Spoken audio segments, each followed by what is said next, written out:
السلام علیکم ورحمۃ اللہ وبرکاتہ۔ آج ہم مسلم معاشرے کی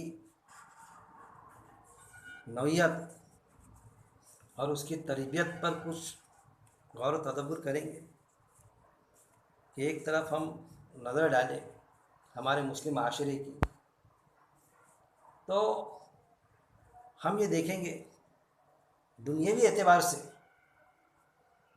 جو بھی دنیاوی سورسز ہے، مال و اسباب، ذریعہ معاش، تعلیم، دنیاوی تعلیم، چاہے انجینئرنگ کی ہو، ڈاکٹریٹ کی ہو یا اور کسی ہو تعلیم ہو، تو اس میں یا کوئی ٹیکنیکل تعلیم ہو، تو ہم یہ دیکھیں گے بڑے بڑے ٹیلنٹ ہم کو نظر آتے ہیں اس میں، ایسی ایسی ہستیاں جو اپنا لوہا منواتی ہے۔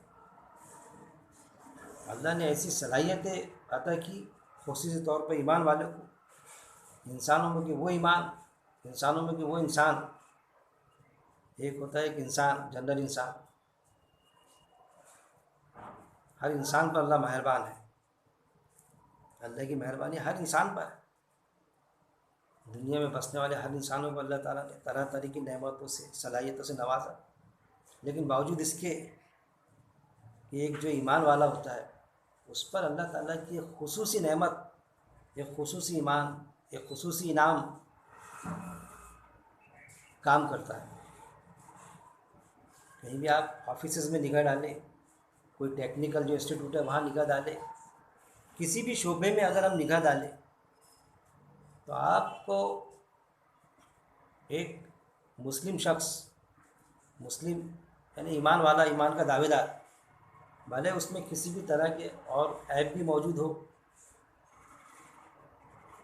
لیکن اس کا ایمان قرآن پر ہے، ایک اللہ پر ایمان، قرآن پر ایمان، تو ایک خاص صلاحیت کا وہ مالک ہوتا ہے۔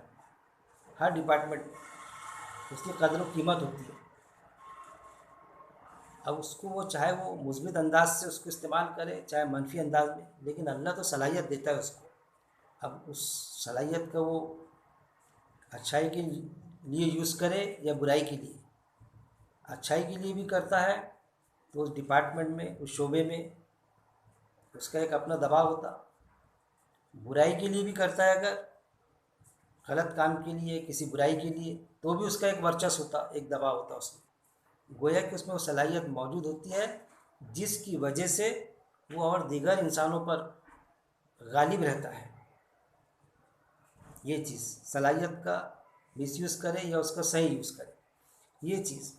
اب اگر ہم یہ غور کریں، مسلم معاشرے پر نظر ڈالیں، تو ایک عام ایمان والا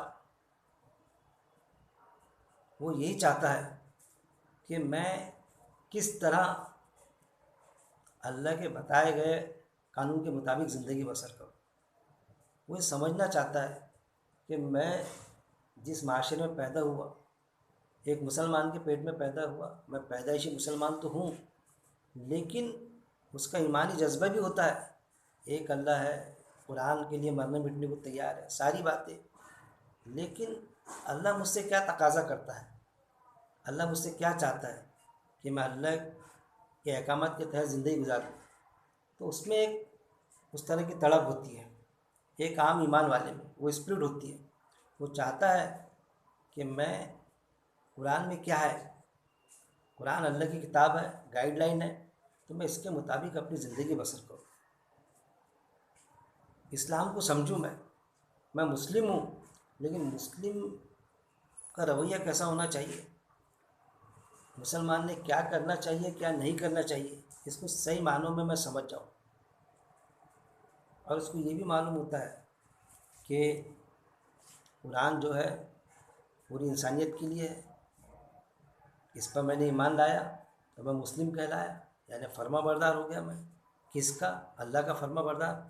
اب اللہ مجھ سے کیا چاہتا ہے کہ میں وہ کر گزروں، یہ بھی اس میں طلب ہوتی ہے کہ گویا جو میرے کام ہیں تو عین اسلام کے مطابق، عین اللہ کے بتائے گئے راستے کے مطابق میں انجام پذیر کروں میرے کاموں کو۔ یہ چاہت اور یہ تڑپ ایک عام ایمان والے میں ہوتی ہے جنرلی اسلامی معاشرے میں۔ کچھ ایسے بھی ہوتے ہیں کہ جو یہ چاہتے ہیں کہ بس ہم طلب ہونے کے بعد میں بھی وہ طلب کو نظر انداز کر کے رکھتے کہ بس چل رہا ہے نا، چلنے تو اپنے ایمان والے ہیں نا، آخر کار اللہ کے احکامات کے مطابق زندگی بسر کرے یا نہ کرے، لیکن ایمان والے ہونے کا تو ٹھپا ہے نا ہمارے پاس میں، ہم ہیں نا ایمان والے، کیونکہ ان کو بتا دیا جاتا، ان کے ذہنوں میں یہ بات ہوتی، پیوست ہے یہ بات ایک عام ایمان والے کے دل و دماغ میں کہ بھائی میں ایمان والا ہوں، میں نے ایک اللہ کو مانا، قرآن پہ میرا ایمان ہے، آپ صلی اللہ علیہ وسلم پہ میرا ایمان ہے، ملائکہ پر ایمان ہے، میرا ایمان ہے، بھلے میں عمل سے خالی ہوں لیکن یہ ذرہ برابر ایمان تو ہے نا میرا، تو گناہوں کی سزا وزا بھگتوں گا، دوزخ میں بھی اگر جاؤں گا میرے عمل کے تحت تو دوزخ میں سے ایک نہ ایک دن نکل جاؤں گا، نکل کے آخر کار کہاں جانا ہے؟ جنت میں تو جانا ہے۔ کیوں؟ اس کو بتایا جاتا کہ ہاں ذرہ برابر بھی ایمان ہے تو سزائے بھگتیں گا، دوزخ میں پھر نکل جائے گا، کیونکہ اس کو معلوم ہے جہاں بھی بیانات سنتا ہو، جو بھی چیز سنتا ہو تو یہ چیز اس کے سامنے آتی، بار بار پلٹ پلٹ کے سامنے آتی حدیث کے ذریعے، جو حدیث میں موجود ہے۔ قرآن میں تو ایسا کچھ موجود نہیں ہے، قرآن میں تو 25 سے زائد مقامات پر اللہ نے پیش کر دیا، 25 سے زیادہ آیتیں ہیں ایسی جس کے تعلق سے اللہ نے بتایا کہ جو دوزخ میں جائیں گا ہمیشہ ہمیشہ رہے گا، خالدن ابداً، جنت میں گیا تو ہمیشہ، دوزخ میں گیا تو ہمیشہ، کوئی نکلنے کا چانس نہیں۔ ہاں وہ الگ بات ہے کہ سورہ البقرہ آیت نمبر 80، سورہ عمران آیت نمبر 24 میں یہودیوں کے عقیدے کے تعلق سے اللہ نے بتا دیا کہ ان کا یہ عقیدہ تھا کہ دوزخ کی آگ ہم کو نہیں چھوئے گی مگر گنتی کے چند دن، ہم کچھ دن رہیں گے اور نکل جائیں گے۔ اللہ نے اس کا جواب دیا، کیا تم نے اللہ سے کوئی وعدہ نہیں رکھا ہے؟ یا پھر اللہ کو وہ بات کہتے ہو جو خود بھی نہیں جانتے؟ یعنی اللہ نے تو کوئی ایسا وعدہ نہیں کیا تھا ان سے، تو ان کے اس غلط عقیدے کو اللہ نے ضرب لگایا یہود و نصارہ کی۔ جب ان کے عقیدے کو ضرب لگایا تو پھر کیا ایمان والوں کے لیے وہ راستہ کھلا چھوڑ دے گا اللہ؟ بالکل نہیں، ان کو ضرب لگایا۔ پھر آپ سے سب کا وہ قول بھی موجود ہے کہ بنی اسرائیل جس بل میں گھسی اس بل میں میری امت بھی گھسیں گی اور ان سے زیادہ گھسیں گی، تو ہے وہ گھسے تھے دوزخ میں سے نکل جائیں گے، ہم اس سے زیادہ گھسے ہیں۔ اور یہ معاملہ یہ حدیث ہے نا، ایک عام انسان کو جب یہ بتایا جاتا، عالم حضرات یہ بتاتے کہ ہاں بھائی حدیث ہے، دوزخ میں جائیں گے، نکل جائیں گے، بالکل اتنے سال اتنے بار ایسے ایسے اتنے رہیں گے، اور ایمان ہے اگر ایمان والا ہے تو نکل جائے گا، تو وہ چانس مارنے کی کام بات کی جو حدیث ہے تو اس پر بس وہ مطمئن ہے چانس مارنے پر کہ بھائی ایک نہ ایک دن تو جنت میں جانے ہی میرے، وہ تو میری وراثت ہے، جنت کا میں وارث ہوں، ایمان والا ہوں تو میں بالکل جاؤں گا، ذرہ برابر بھی ایمان ہے۔ اس غلط فہمی میں ایک عام ایمان والا مبتلا ہے۔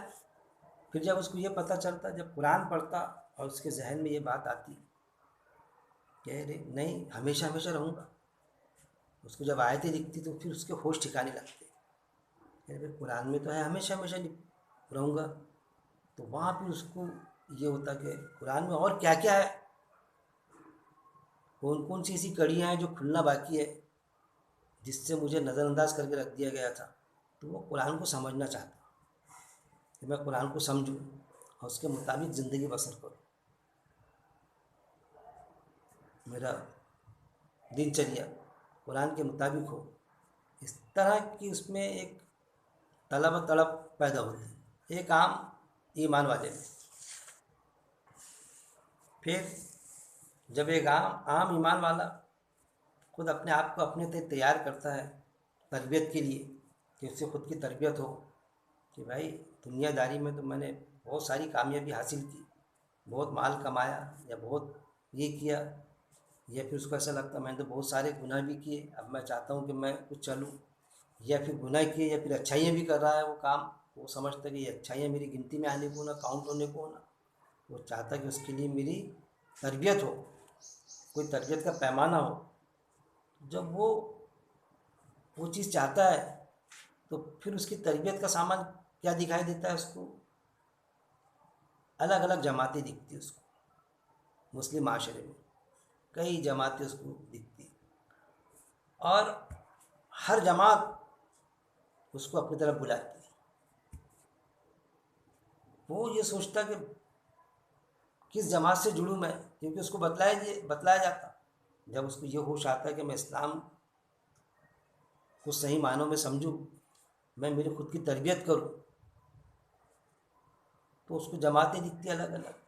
پھر اس کو یہ بھی بتایا جاتا کہ اجتماعیت کے بغیر اسلام ہے نہیں، اگر تجھے اپنی تربیت کرنی ہے تو کسی نہ کسی اجتماعیت سے جڑ کے، کسی سموہ سے جڑ کے رہنا پڑے گا۔ جب تیری خود کی تربیت ہوگی تجھے صحیح معنوں میں اسلام سمجھ میں آئے گا، اور ایسا سمجھ میں آئے گا کہ لوگوں تک کے بھی پیش کرے گا تو پھر وہ چیز کو، تو اس کو الگ الگ جماعتیں دکھتی، الگ الگ پلیٹ فارم دکھتے۔ اب وہ جب سوچتا کہ میری تربیت ہو، تو اس کو یہ بھی بتایا جاتا کہ اسلام جو ہے عین دین فطرت ہے، کہ اسلام جو ہے فطرت پر ہے، تو اس کو بڑا اطمینان ہوتا ہے کہ نہیں، اسلام عین فطرت کے مطابق ہے، کہ جیسی انسان کی فطرت ہے ویسی ہے، تو پھر اس میں کیا پریشانی؟ ایک چیز جو اپنی فطرت کے مطابق ہے، جو اپنی فطرت میں موجود ہے، تو اس پر اپنی زندگی گزارنا، اس کے مطابق زندگی گزار لینا، اپنے آپ کو اس نسخے میں ڈھال دینا، اس پہراوے میں ڈھال دینا، گویا کہ کوئی مشکل کام نہیں ہوگا۔ وہ اس طرح سمجھتا کہ عین فطرت کے مطابق ہے۔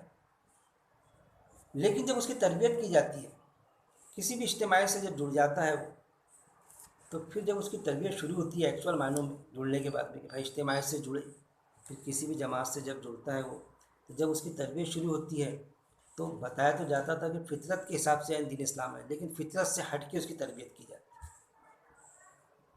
آپ اگر دیکھیں گے تو آپ کو محسوس ہوگا، اس چیز کا احساس ہوگا آپ کو، یہ فیکٹ ہے کہ فطرت کیا چاہتی اور اس کی تربیت کیسی کی جاتی، اور وہ اس میں تربیت کے اندر وہ ایسا جذبات میں ملوث ہو جاتا ہے کہ وہ سمجھ ہی نہیں پاتا جیسا فطرت کے معنی کیا ہے۔ ایک سیب ہے، تو سیب جب پکتا ہے تو اندر سے پکتے ہوئے آتا ہے ایپل، سیب سمجھیے، ٹماٹر سمجھیے، یا اور کوئی دوسرا فروٹ لیجیے آپ، وہ جب پکیں گا تو اندر سے پکتے ہوئے آتا، اب پھر بعد میں لال ہوتا سیب، لال سیب ہوتا، ہم سمجھتے سیب پورا پک گیا۔ ٹماٹر ہرا تھا، پہلے پکتے ہوئے آیا، اندر سے پکتے ہوئے آتا تو اوپر لال ہو جاتا، ہم سمجھتے یہ پک گیا۔ کوئی بھی فروٹ جو بھی اس کی نوعیت ہوتی، گویا کہ اس کی فطرت میں ہوتا کہ اندر سے پکتے ہوئے آتا۔ کوئی بھی چیز جس میں جو چیز ڈیولپ ہوتی تو وہ اندر سے آ کے پھر اس کا بیرون، اندرون پہلے بنتا اور بعد میں پھر اس کا بیرون نمودار ہوتا، بیرونی سطح اس کی نمودار ہوتی، جس کے تحت اس چیز کو لوگ پہچانتے کہ پوری طرح پک گیا ہے، پوری طرح تیار ہو گیا ہے، اب یہ استعمال کے لائق ہے۔ ایسی انسان کا بھی معاملہ کیا ہے؟ فطرت پر ہی ہے، فطرت کے مطابق اپنے کو اگر وہ ڈھالتا ہے تو کیا ہونا چاہیے کہ پہلے اس کا اندرون بننا چاہیے۔ جیسے جو طلب آتی، زندگی گزار رہا تھا، تو جو طلب آتی، طلب بیرون سے نہیں آتی، اس کی اندر کے دل کی پکار ہوتی، وہ طلب ہوتی کہ اب میں کچھ کیا کر رہا تھا، میں اسلام کو سمجھوں، ارے میں تو مسلم ہوں، مسلم یعنی فرما بردار، کس کا فرما بردار؟ اللہ کا فرما بردار۔ ارے میں تو دوسروں کا فرما بردار بن کے زندگی گزارا، ہزاروں لاکھوں روپے کماتا، ڈیوٹی کرتا، یا اور کوئی بھی جاب یا کچھ بھی معاملات کرتا، کہ میں لوگوں کی کیوں سنتا؟ میں نے اللہ کی سننا چاہیے۔ پھر اللہ کی بات کہاں موجود ہے؟ وہ اس کی دل کی پکار ہوتی۔ لیکن جب جڑتا اس جذبے کے تحت جس بھی جماعت سے، تو اس کی تربیت اندرون سے نہیں کی جاتی، اس کی تربیت الٹی کی جاتی، بیرون سے کی جاتی تربیت۔ آپ دیکھنا، بالکل غور کرنا، بالکل یہی چیز ہے۔ کسی بھی جماعت سے جڑے گا وہ، تو سب سے پہلے جس جماعت سے جڑا تو اس کا لباس اس میں آ جاتا۔ اگر ہرے پٹکے والی جماعت ہے تو سب سے پہلے ہرا پٹکا آ جاتا اس کا، وضاقتہ ہرا پٹکا۔ ہرے پٹکے والی نہیں رہی، کوئی دوسری سفید لباس جھبا پیجامے والی کوئی جماعت ہے.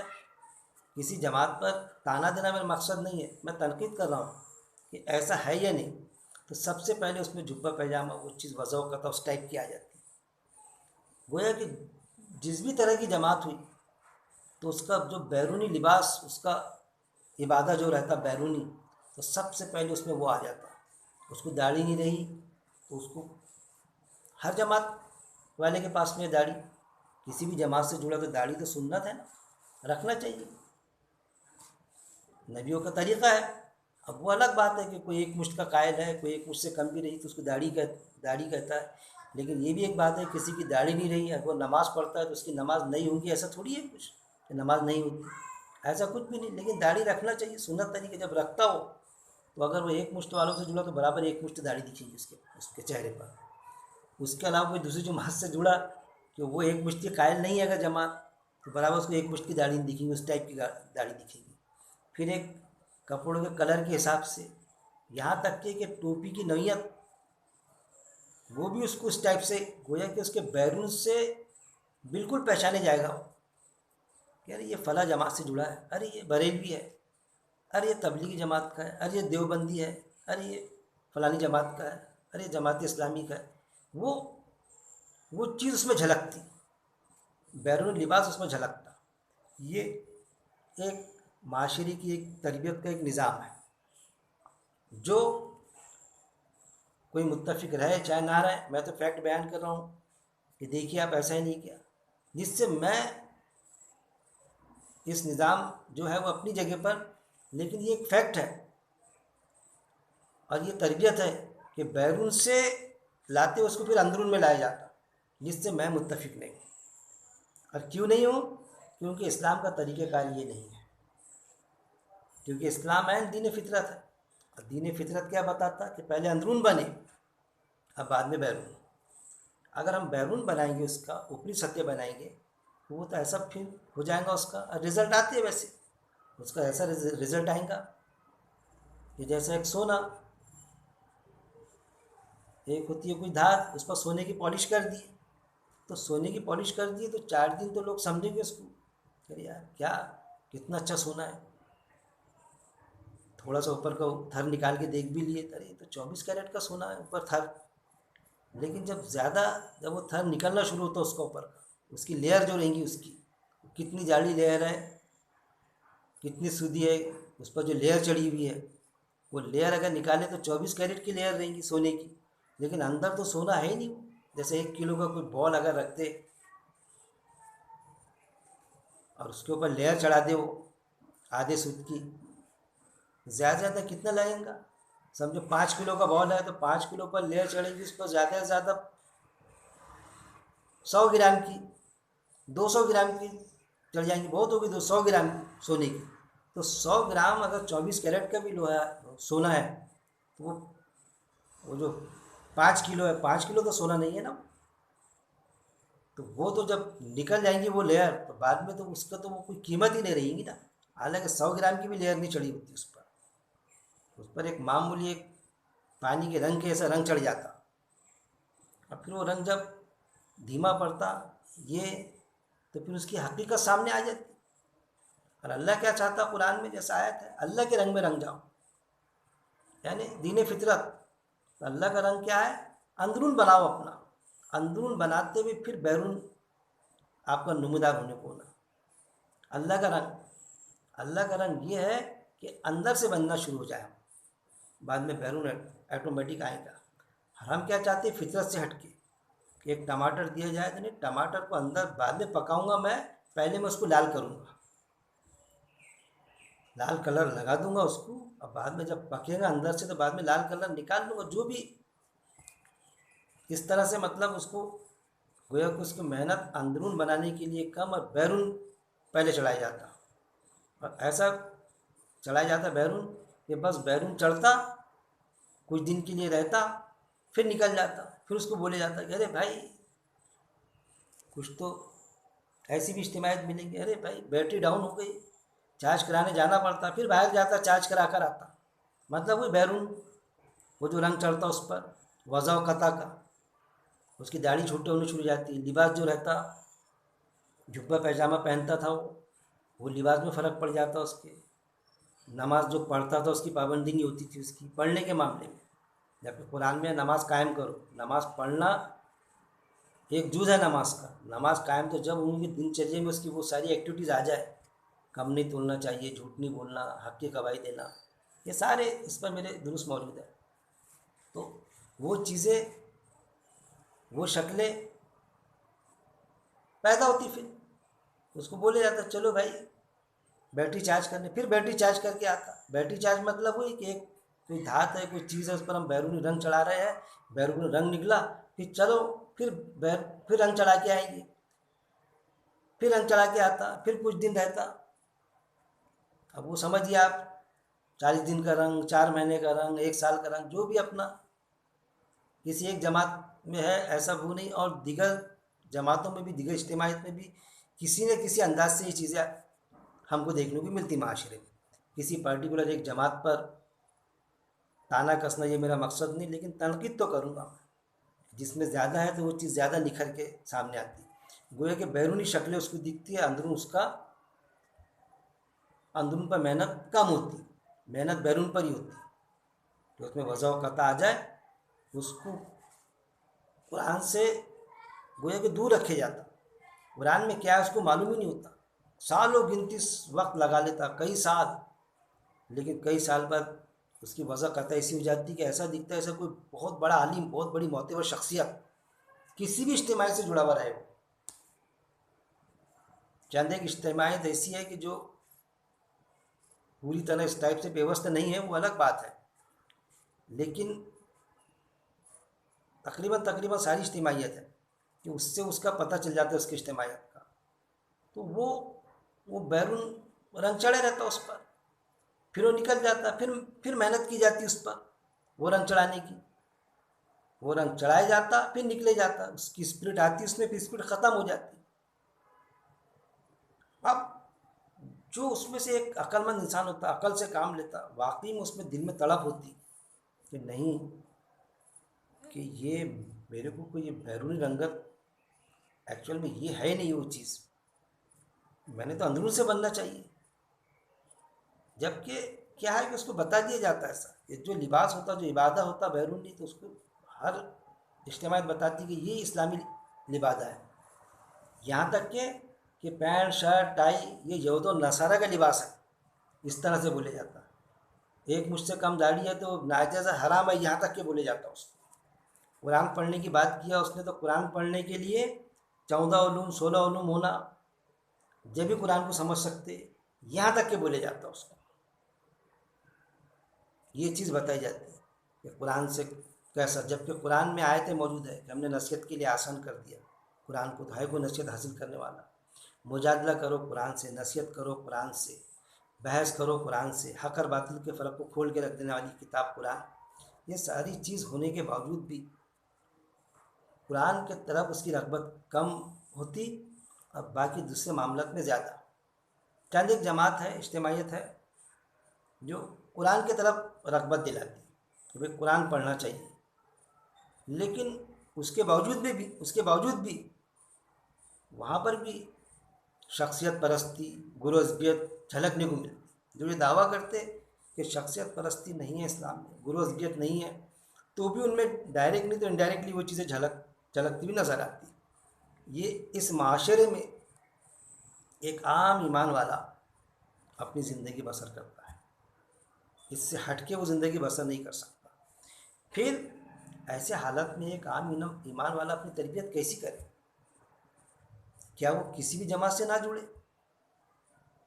یا بس وہ اس طرح سے دیکھتے رہے کہ کون سی جماعت صحیح ہے کون سی غلط ہے، یہ پیمانہ آنکھنا شروع کر دے وہ کہ بھئی بس یہ تلاش، کبھی اس جماعت سے جڑا یہ صحیح ہے، پھر وہاں مطمئن نہیں ہوا تو پھر دوسری جماعت سے جڑا، ارے یہ بھی صحیح نہیں ہے، ایسا کرے تو گویا کہ جب بھی وہ خود کی اصلاح و تربیت کے لیے پہل کرتا ہے تو پھر یہ جماعتیں اس کو کنفیوز کر کے رکھ دیتی، وہ کنفیوز ہو جاتا کہ میں جڑوں تو کس سے جڑوں، پھر کیوں کہ معاشرے میں دیکھتا ہر جماعت دوسری جماعت والے کو کافر بتاتی، اس سے جڑے ہوئے لوگوں کو نہیں. لیکن بھائی اس طرح سے تو کافی یہ انکاری ہے.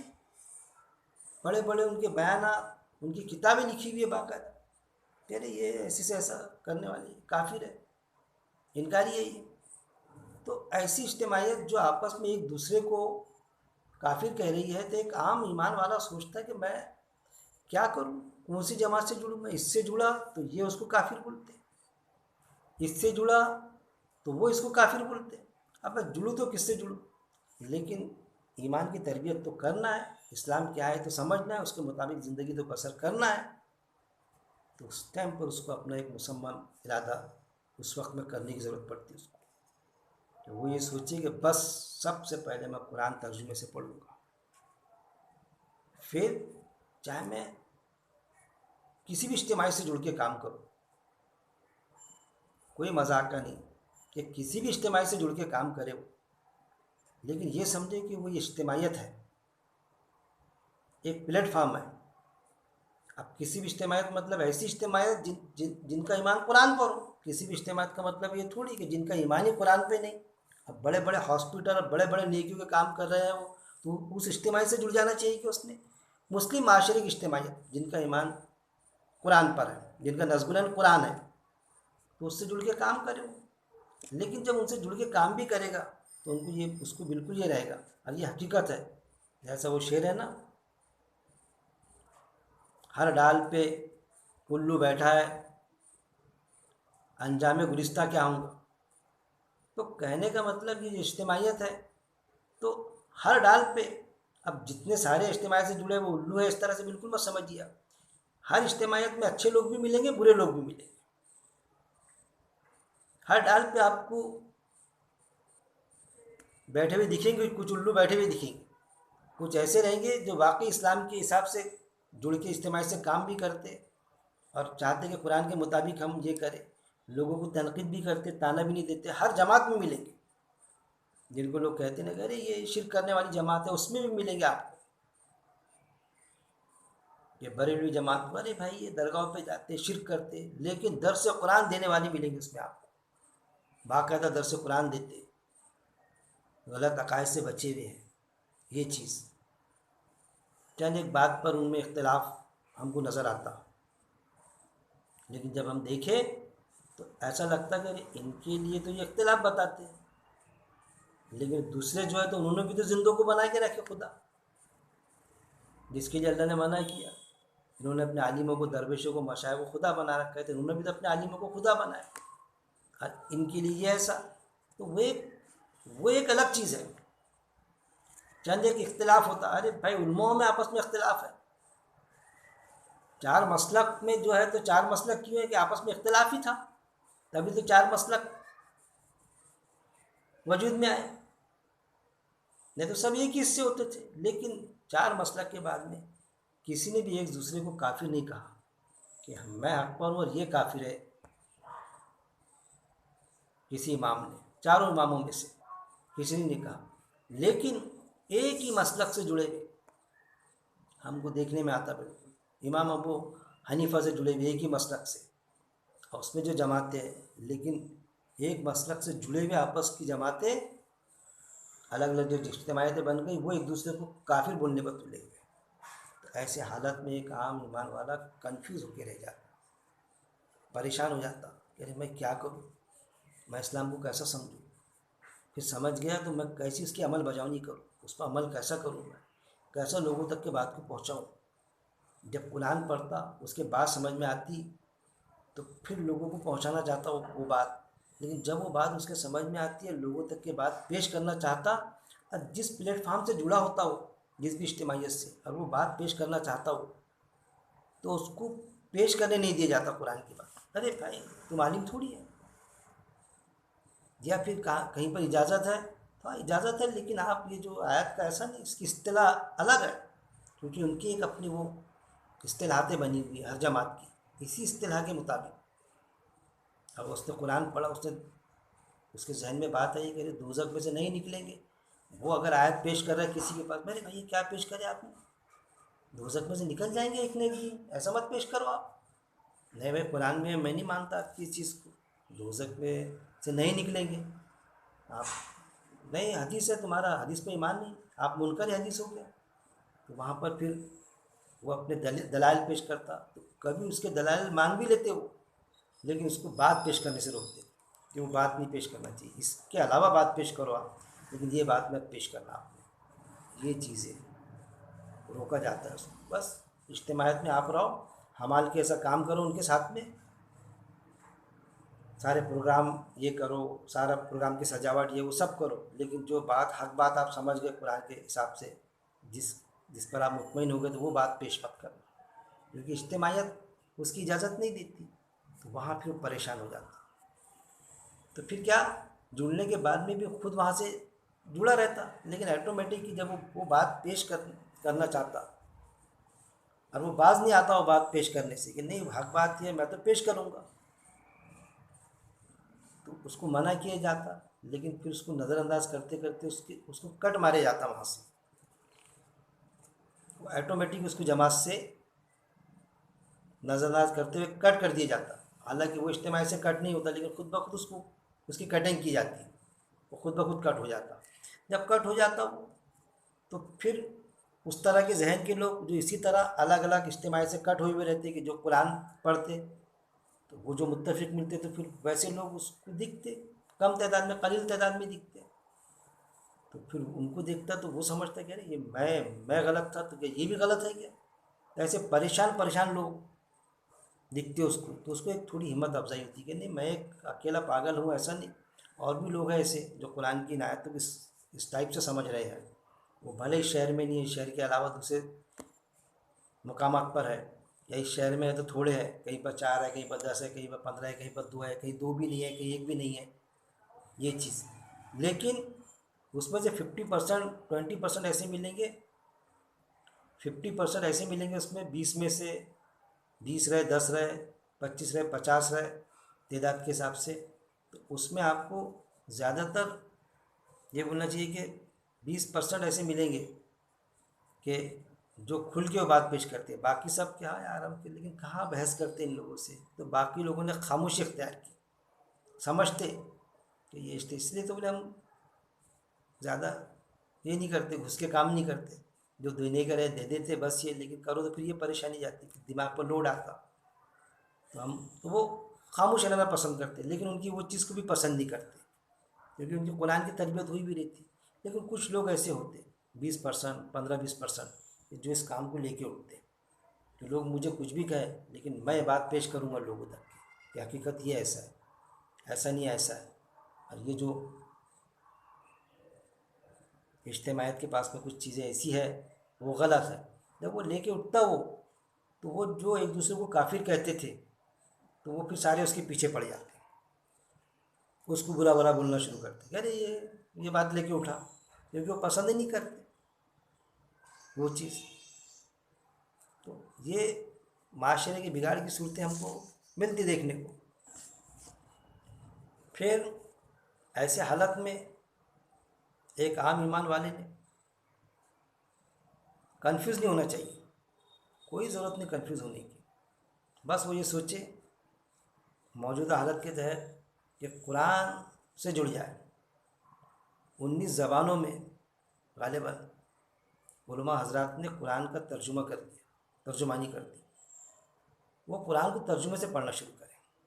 پھر یوٹیوب پر درس قرآن آتے، وہ سنیں، کسی بھی جماعت کا، کسی بھی اجتماعیت کا سنیں. غرو عصبیت اور شخصیت پرستی اپنے ذہن سے نکال دیں. بریلوی جماعت کا رہے، جماعت اسلامی کا رہے، اہل حدیث کا رہے، دیوبندی والے اگر پیش کرتے ہیں، تبلیغی جماعت والے پیش کرتے ہیں، درس قرآن کثرت سے سنیں. خود بخود اس کو پتہ چل جائے گا. اور اللہ سے دعا کرے، بس طلب کرے کہ اللہ تعالیٰ قرآن میں کیا ہے مجھے بس سمجھا دے تو میرے مالک.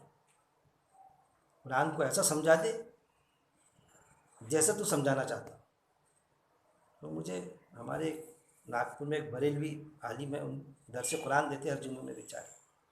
ان کی وہ دعا بڑی مجھے پسند آتی، دل لگانے بالکل دل کے تار چھیڑ دیتی کہ اللہ قرآن ایسا سمجھا دے ہم کو جیسا تو سمجھانا چاہتا. بالکل ایسا سیکولر مائنڈ ہو کے وہ بالکل درس قرآن دیتے، بس قرآن کی بات پیش کرتے. وہ جس اجتماعی سے جڑے ہیں بریلوی کی، وہ چیزیں وہ اپنا وہ بعد میں کرتے نہیں کرتے ان کا اپنا خود کا معاملہ، لیکن درس قرآن میں قرآن کی بات پیش کر دیتے، دعا بھی اس ٹائپ سے باقاعدہ کرتے۔ تو ایسے حضرات بھی موجود ہیں کئی اجتماعیت میں، ہر اجتماعیت میں ہے، تو ہم استفادہ کریں ایسے حضرات سے، تو اپنے آپ کو گویا کہ قرآن سے جوڑ دیں۔ جب قرآن سے جوڑیں گے تو ایک ایک آیت پہ جب غور و تدبر کریں گے ہم، کہ ہم جو بھی ہمارے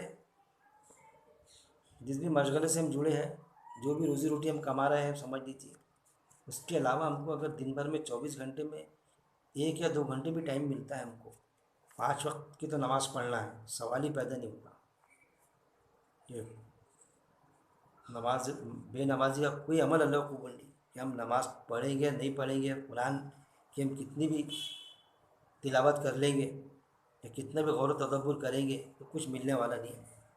5 وقت کی نماز مسٹ ہے بالکل، پھر اس کے بعد میں اس کے ساتھ میں، بعد میں نہیں اس کے ساتھ میں ہم کو قرآن کی آیتوں کا غور و تدبر کرنا ہے۔ روز کی 2 آیت لے، 3 آیت لے، 5 آیت لے۔ ایک ہوتا ہے قرآن کی تلاوت جو کہتے ہیں جنرلی لوگ کہ بھائی چلو درس قرآن کوئی آیت پر غور و تدبر کر لیں گے، ارے نہیں بھائی، میں تو روز 4 رکوع کی تلاوت کرتا۔ وہ جو عربی پڑھ لیتے اس کو یہ سمجھتے ہیں کہ میں بہت بڑا کام کر لیا، جبکہ کچھ حاصل نہیں، صرف ایک جو مختصر پڑھنے کا جو ثواب ملے گا لیکن حق ادا نہیں ہو رہا ہے اس کا۔ تلاوت کے معنی ہوتے پیچھے پیچھے چلنا، جب ہم اس آیت کو سمجھیں گے تو ہم پیچھے پیچھے چلیں گے نا۔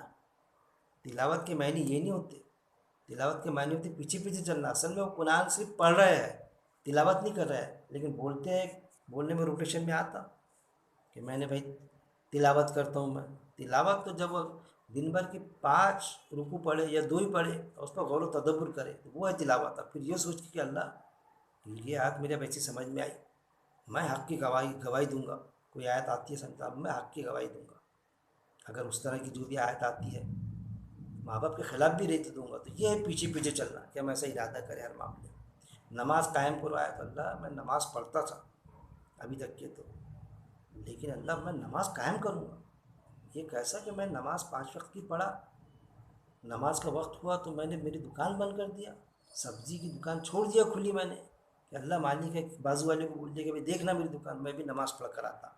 پھر جب وہاں سے آیا تو میں کم تولا، میں نے پھلیوں کی چھاپن لگائی اور بیچی، میں نے دکان پر یہ چھاپن لگا کے میں نے مال بیچا، تو نماز قائم کہاں ہوئی میری؟ میں نے پلاٹ کا دھندا کیا، دلالی کا، تو میں نے جھوٹ بولا، تو نماز قائم کہاں ہوئی؟ میں نے دودھ بیچا تو میں نے دودھ میں پانی ملایا، تو نماز قائم کہاں ہوئی؟ بس پڑھی گئی، بس قائم یعنی اسٹیبلش ہونا دن چریے میں وہ چیز۔ میں آفس میں آیا نماز پڑھ کے تو میں نے رشوت لیا، میں مانگتا تھوڑی، بھائی لوگ دے دیتے خوشی سے تو میں لے لیتا، پیمنٹ ملتا نا بھائی، کیا ضرورت ہے خوشی سے لینے کی ضرورت؟ خوشی سے کوئی دیتا تو میں نے جہیز لے لیا۔ ارے جہیز لیتے آتا کہ سوال یہ ہے، خوشی سے کوئی گالی بھی دے گا تو پھر گالی تو لیتا نہیں، خوشی سے کسی نے تماچا مارا تو وہاں تو برابر ریٹ مارے گا، آپ نے مجھے کیوں تماچا مارے، آپ نے مجھے کیوں گالی دی، وہاں سمجھ میں آتا۔ لیکن گالی اور تماچے سے خطرناک چیز کہ اللہ کی جو احکامات ہے اس سے ہٹ کر کوئی خوشی سے ہم کو کروا رہا ہے تو ہم اس کو تسلیم کر لیتے ہیں، تو گویا کہ وہ نماز قائم نہیں ہوئی۔ اور اس نماز کا تو حدیث میں بھی ذکر ہے کہ ایسی نماز ہے جس میں خشوع خضوع نہ ہو۔ تو خشوع خضوع سے کیا سمجھتے ہیں ہم کہ بس نماز پڑھنا، اللہ کی طرف لاؤ، ایک دم رخ اپنا اللہ کی طرف کرنا، کہ بس دل لگا کے سورہ پڑھے جا رہا ہے، بالکل سجدہ رکوع برابر ہو رہا ہے اسپیس دے دے کے، وہ خشوع خضوع۔ ارے بھائی وہ تو خشوع خضوع ہے، خشوع خضوع کے معنی یہ ہے کہ جو وہ نماز میں دعا کی، نماز یعنی دعا ہے ہماری، چلا دے ہم کو نیک راستے پر۔ تو جب آپ نیک راستے کی طرف جاتے تو آپ کم مت تولو، انگور کی ڈنڈی مت مارو، دودھ میں پانی مت ملاؤ، تو یہ نماز قائم ہے۔ تو نماز قائم نہیں ہوئی تو اس میں خشوع خضوع نہیں ہے مطلب، تو جونے کپڑے میں لپیٹ کے منہ پر پھینک کے مار دیں گا اللہ تعالیٰ ایسی نمازوں کو۔ وہ چیزوں کو بھی ہم سمجھیں۔ تو جب ہم قرآن پڑھیں گے تو یہ پہلو ہمارے سمجھ میں آئیں گے، ایک ایک پہلو، کیونکہ ہمارے کسی اجتماعی سے جڑنے کے تحت ہم کو ہمارے لباس میں، ہمارے داڑھیوں میں، ہمارے وضاقتوں میں یہ پہلو دبا کے رکھ دیے گئے کہ بس ارے بھائی نماز پڑھیں، ارے فجر کی نماز، بس نماز پڑھو نماز پڑھو۔ ارے بھائی قائم کرو کدھر ہے؟ قائم کرو پر ہونا چاہیے نا، اس کا اندرون تو قائم کرو ہے نا نماز کا۔ نماز کا اندرون کیا ہے؟ اس کا اندر کا معاملہ قائم کرو ہے۔ پڑھنا تو بیرون ہے، وہ بیرونی شکل ہے پڑھنے کی. منافقوں کی بھی نمازیں ہوا کرتی تھی، 5 وقت کی نماز پڑھتے تھے منافق، اتنے بیرون میں تھے. لیکن اندرون کا تھا، دل ہی نہیں تھا ان کا، معاملات میں فیل تھے. صحابہ ڈرتے تھے، خوف کھاتے تھے کہ کہیں میں منافق تو نہیں ہو گیا. ڈرتے تھے کہ منافقت میں بھی تو نہیں چلے گیا یہ چیز. اور ہم ڈرنے کو تیار نہیں، مطمئن ہیں. یہ چیزیں جب قرآن کی ایک ایک آیت ہم سمجھ کے پڑھیں گے تو ہم کسی بھی اجتماعی سے جڑ کے کام کریں. دیکھیے جو مسلم معاشرے میں، جو اسلامی معاشرے میں بولنا چاہیے، مسلم معاشرے میں جو اجتماعیت ہے جو بھی، تو اس کو ہم کیا سمجھیں؟ ایک پلیٹ فارم ہے اللہ کے دین کے کام کرنے کے. کسی بھی پلیٹ فارم سے جڑ کے کام کریں ہم، کسی بھی اجتماعی سے. جیسا ہوتا ہے نا اسٹیشن پہ جاؤ 10 پلیٹ فارم ہوتے ہیں، کسی بھی پلیٹ فارم پہ کھڑے ہو جائیں ہم، لیکن بیٹھنا کون سی ٹرین میں ہے، کون سی گاڑی میں؟ گاڑی نمبر 786. چاہے 1 نمبر کے پلیٹ فارم پر آئے، چاہے 9 نمبر پر آئے، 10 نمبر پر آئے، کہیں پر بھی کھڑے رہیں، لیکن بیٹھنا ہے ہم کو گاڑی نمبر 786 میں. وہ گاڑی نمبر 786 ہم کو بھولنا نہیں ہے. گویا کہ یہ اجتماعیت کیا ہے؟ پلیٹ فارم ہے. لیکن گاڑی نمبر 786 مطلب قرآن کے مطابق ہم کو زندگی بسر کرنی ہے. قرآن کی آیت ہے، اللہ کی رسی کو تھامے رکھو. قرآن کیا؟ اللہ کی رسی ہے، مضبوطی سے تھامے رکھو، کبھی گمراہ نہیں ہوگی. یہ چیز ہے. تو جب ہم یہ چیز سمجھیں گے تو انشاءاللہ تعالی ہم کو اللہ تعالیٰ بالکل صحیح پراپر گائیڈ لائن دے گا. ہمارے دل میں جب تڑپ رہیں گی یہ، تو اللہ ہم کو قرآن سمجھا ہی دے گا. جب ہم قرآن سمجھ جائیں گے تو اس پر عمل پیرا بھی ہو جائیں گے. جب ہم عمل پیرا ہو جائیں گے تو لوگوں تک کے پیش کرنے کی بھی ہمیں صلاحیت اللہ دے دے گا. ہم پیش کرنا بھی شروع کر دیں گے قرآن کو. یہ ساری چیزیں.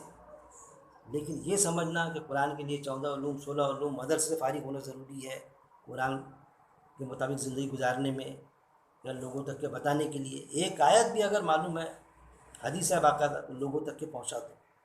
ضروری نہیں کہ پورا قرآن آئے گا، جب عالم بنے گے جب ہی لوگوں تک کے بتائیں گے ہم آیتیں، وہ ساری چیزیں.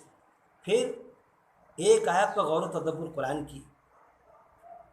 100 نوافل نماز جو ہے، 100 رکعت نوافل سے زیادہ ثواب ہے ایک آیت پر غور و تدبر کر، اس سے زیادہ ثواب. نوافل نماز سے زیادہ ثواب. فرض نہیں، فرض تو مسٹ ہے ہی نماز ہے، لیکن نوافل نماز ایک شخص اگر 100 نفل نماز پڑھتا ہے اور اگر ایک آیت پر غور و تدبر کرتا ہے تو اس سے زیادہ اس کا اجر ہے. یہ بتایا گیا، حدیث ہے باقاعدہ ابو داؤد کی. تو ان چیزوں کو بھی ہم کو سمجھنا چاہیے کہ قرآن کی اصل میں اہمیت کیا ہے. تو ایک عام انسان اپنی تربیت کیسی کرے. یہ علماء حضرات کے جو آپس میں ان کے جھگڑے ہوتے، ڈیبیٹس، جھگڑے، کوئی کنفیوز ہونے کی ضرورت نہیں. کچھ ہی نہیں سوچنا کہ وہ اس پر بھاری ہوا، وہ اس پر بھاری ہوا. ہمارا مقصد کون بھاری ہوا، بھاری والے پہ ایمان لانا، وہ تھوڑی ہمارا مقصد. وہ فلاں مولانا تھے، وہ مولانا پر بھاری ہو گئے ڈیبیٹ میں تو میں پھر ان کا مرید بن گیا. بالکل ایسا نہیں. آپ اگر ٹوٹل ڈیبیٹ سنیں گے تو یہ لگے گا کبھی وہ اس پر بھاری ہو جاتا، کبھی وہ اس پر بھاری ہو جاتا. اس طرح سے ہوتے معاملے. کبھی وہ اس کو کافر بولتا، کبھی وہ اس کو کافر بولتا. لیکن ہر عالم میں، ہر اجتماعیت میں زیادہ تر قرآن کے مطابق باتیں بھی بتلائی جاتی، بتاتے باقاعدہ. تو ان کا وہ جو پازیٹیو چیزیں رہتی تو وہ لیں ہم، وہ اخذ کریں، ان کی بے عزتی نہ کریں، ان کا احترام کریں. ہم ان سے اسلام سمجھنا چاہتے ہیں، ہم ان کو لڑوانا تھوڑی چاہتے ہیں. وہ خود ہو کے لڑتے ہیں تو بات الگ ہے، لڑتے رہے آپس میں، لیکن ہمارا مقصد ان کو لڑوانا نہیں ہے. یا ہمارا مقصد یہ بھی نہیں ہے کہ ان میں کوئی مقابلہ بازی ہو کر کے. ہمارا مقصد یہ ہونا کہ ہم اسلام کو کیسے سمجھیں، ہم قرآن کو کیسے سمجھیں. میں تو جتنے بھی ہے یہ عالم جو یوٹیوب پر آتے، تفاسیر کسی کی رہتی، میں تفسیر پڑھتا ہر کسی کی، ڈیبیٹ سنتا ان کے، جو پسند آتا میرے کو جس کا ڈیبیٹس میں، یا کسی کے درس قرآن سنتا. ایون بریلوی عالم صاحب کا کوئی درس قرآن میرے کو پسند آتا کسی ٹاپک پر، تو وہ ٹاپک بالکل اسی مطابق ہوتا جیسا میرے کو لگتا کہ واقعی یہ پوائنٹ کو تو انہوں نے ویسی ریس کی جیسا اللہ، مجھے یہ لگتا جیسا اللہ چاہتا، تو میں اس کے مطابق باقاعدہ ویسا درس دیتا اس ٹاپک کے. کوئی اگر سنے وہ بریلوی عالم کو تو کوئی یہ کہے کہ ارے میرا یہ تو بریلوی عالم کی تو بریلوی دکھتا مجھے. تو اسی لیے میرے دروس ایسے ہوتے، کبھی کوئی مجھے بریلوی سمجھ لیتا، کبھی کوئی مجھے تبلیغی جماعت کا سمجھ لیتا، کہ حالانکہ میں کسی بھی اجتماعیت کا جڑا نہیں ہوں. میں بس یہ اس چیز سے قائل ہوں، میں ہمیشہ کہتا ہوں، اور ہر ایمان والے نے ایسا ہونا کہ اللہ نے قرآن میں 2 ہی جماعتیں بتائی، ایک حفظ اللہ، ایک حفظ الشیطان. ایک اللہ کی جماعت اور دوسری شیطان کی جماعت. اور اللہ کی جماعت کا نظم کیا ہوتا ہے؟ قرآن. اور اس قرآن کے علاوہ قرآن کی آیتوں کو چھوڑ کے جو بھی بات رہے گی تو وہ شیطان کی بات ہے. میں یہ سمجھتا ہوں جو بات قرآن کی آیت سے ٹکرا جائے، قرآن کے علاوہ مطلب قرآن سے ٹکرا جائے، وہ بات بھی قرآن کے علاوہ ہوتی نا، کہ جو قرآن میں موجود نہیں ہوتی لیکن وہ حدیث میں موجود ہوتی لیکن آیت سے نہیں ٹکراتی، تو وہ تھوڑی بات ہوگی شیطان کی، وہ تو ہم گلے سے لگائیں گے. لیکن ایسی حدیث کتنی بھی معتبر ذرائع سے آئے ہو لیکن قرآن کی آیت سے ٹکراتی ہے تو وہاں تو ہم آیت کو تو نظر انداز کر نہیں سکتے، تو وہ حدیث ریجیکٹ ہوگی. بس یہ چیز اور یہی چیز علماء حضرات کو بڑی گرا گزرتی. کہہ رہی حدیث کے معاملے میں اتنے ایسے کہ حدیث کو ریجیکٹ کرنے کی، ارے بھائی قرآن سے ٹکرائیں گے تو ہم تو ریجیکٹ ہی کریں گے. لیکن چند ایک ایسے علماء ہیں جو ہر جماعت میں موجود ہے بیچارے، کہ جو اس چیز کے قائل ہیں کہ اگر حدیث قرآن کی آیت سے ٹکرائیں گی وہ حدیث ریجیکٹ ہوں گی، نہ کہ قرآن کی آیت نظر انداز ہوگی. بہت کم حدیث ہے لیکن ہے، کئی حدیث ایسی ہے جو قرآن کی آیت سے ٹکراتی ہے. اس کو ہم سوچتے ہوئے قرآن کا مطالعہ کریں. اور ہر عالم کا کسی بھی اجتماعیت کا ہو، ہم کسی اجتماعیت کو غلط نہ سمجھیں. ہر اس میں اچھے لوگ بھی ہیں، برے لوگ بھی موجود ہیں. علماء سو جو ہے بھائی، علماء سو آپ کو کوئی مسلم معاشرے میں ملیں گے نا، علماء حق بھی ملیں گے، علماء سو بھی ملیں گے. ایسا تو نہیں ہو سکتا کہ مسلم معاشرے سے ہٹ کے آپ کو ملیں گے علماء سو، کہ نہیں بھائی. علماء سو جو ہے نا مسلم معاشرے میں نہیں ملیں گے، ہندوؤں میں ملیں گے، دوسروں میں ملیں گے. ادھر ہے علماء سو، یہاں جتنے بھی سب علماء حق ہے. ایسا ہے کہ ایسا تو بالکل نہیں ہے. مسلم معاشرے کا ایک پارٹ ہے یہ علماء سو، کہ جو دعویٰ کرتے ہیں ہم بالکل حق پر ہے لیکن ہوتے اس پر. تو اب علماء سو کو کون پہچانے گا؟ تو ایک عالم تھوڑی عالم کو پہچانے گا، ہم کو پہچاننا ہے علماء حق کون ہے، علماء سو کون ہے. ایک عام ایمان والا پہچانے گا. جیسے ڈاکٹر کے پاس جاتے نا، 10 ڈاکٹر کے نام آتے، سب ڈگری والے ہوتے، لیکن ہم کو پہچاننے کا رہتا ہے کہ کون سا ڈاکٹر صحیح ہے اور کون سا غلط ہے. اس کے پاس بھی ڈگری ہے لیکن وہ کینچی بھول گیا تھا آپریشن کرتے کرتے. میں ہمیشہ کہتا ہوں تو اس کے پاس تھوڑی ہم آپریشن کرائیں گے.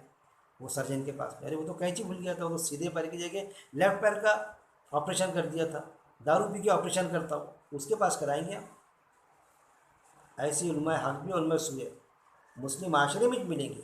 تو علماء سو سے ہم کو خود طے کرنا ہے علماء حق کون ہے، علماء سو کون ہے. ان چیزوں کو ایک عام ایمان والے کو سمجھنے کی ضرورت ہے. جب ہم یہ سمجھیں گے ارے نہیں بھائی عالم صاحب ہے، کسی بھی عالم کو گلے لگائیں گے، عالم صاحب ہے تو اندھی تقلید ہو جائیں گی. جبکہ قرآن میں آیت موجود سورہ الفرقان میں آیت نمبر 73 کہ جب بھی ان تک کہ کوئی ہماری آیت پیش ہوتی ہے وہ اندھے اور بہروں بھی نہیں گھستے، اس پر غور و تدبر کرتے. قرآن کی آیت پر بھی غور و تدبر کرتے. تو حدیث کا تو سوال ہی پیدا نہیں ہوتا، اس پر بھی ہم غور و تدبر کریں گے کہ آیا یہ حدیث قرآن کی آیت سے تو نہیں ٹکراتی. یہ ساری چیز اتنا چوکن نہ ہو کہ ایک عام ایمان والے کو اسلام سے جڑنا ہے اور اللہ کے قاعدے کے مطابق اپنی زندگی بسر کرنا ہے، جو بالکل آسان ہے. جیسا ہمارے دن چریے میں ہم پوچھتے بچے کا ایڈمیشن کرانا ہے، ڈی ایڈ کالج میں کرائیے، میڈیکل کالج میں، انجینئرنگ کالج میں، 10 لوگوں سے پوچھتے ہیں، خود سیلف فیصلہ لیتے ہیں. دنیا داری کا جیسا فیصلہ لیتے ہم ویسا دین کے معاملے میں بھی لینے کا ہے. کوئی لوٹ کا کام ہی نہیں، کوئی کنفیوز ہونے کی ضرورت نہیں. وہاں ہم ایسا ہوتے ہیں کہ ارے بھائی بہت پریشان ہو گیا، میں کنفیوز ہو گیا. کیا؟ ارے آپ کے بچے کو ڈاکٹر بنانے والے تھے نا، انجینئر. ارے نہیں بھائی میں بہت کنفیوز ہو گیا، میں نے ڈاکٹر انجینئر بنایا نہیں میرے لڑکے کو. کوئی کچھ بولتا کوئی کچھ بولتا تو میں نے حمالی بنا دیا میرے لڑکے کو، میں پڑھانا بند کر دیا کنفیوز ہو کے. ایسا کرتے ہم؟